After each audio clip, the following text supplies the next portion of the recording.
mean, I'm not sure if I heard what you just said with Maurice, but obviously social networks and Twitter has been a fantastic tool to develop free speech and open debates that maybe were not possible before that. Sure. Now, there's also another side of it, which is that there can be some disinformation, fake news, propagated. Fake news? What? That's crazy. Fake news, yeah. Believe it or not.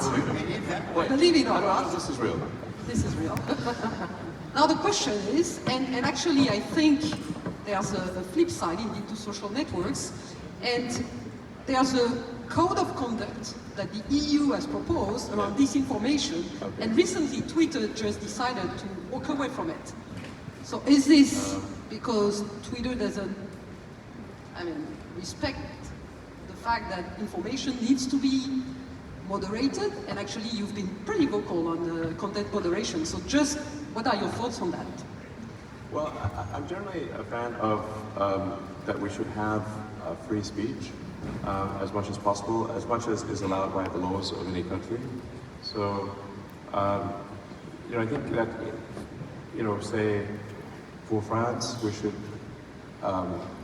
allow things that are allowed by law, and if the people want the laws to be different, then pass a different law and we'll adhere to that law. But for Twitter to go beyond the law, that doesn't seem quite right to me. I think we want to allow the people to express themselves. And really, if you have to say, when does free speech matter? Free speech matters, and it's only relevant if people are allowed to say things that you don't like, because otherwise it's not free speech.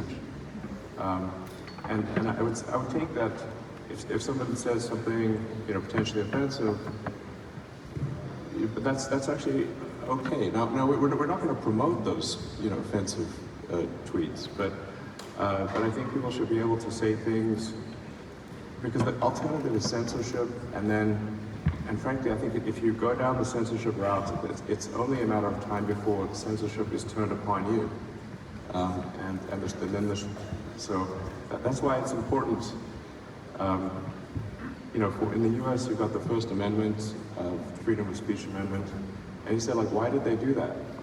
Why did they pass that amendment? It's just because they were not able to say what they wanted to say in the countries that they came from. And they wanted to make sure that they could say what they wanted to say. So I believe in freedom for the people to say things, and that even if somebody said that it's actually in some ways a sign of health if people are able to, if someone you don't like is able to say something you don't like, rather than try to suppress that, you say you know what, that's a good sign, because that means I can say things and that person will not like what I say, but I can still say it. And that's a really big deal. So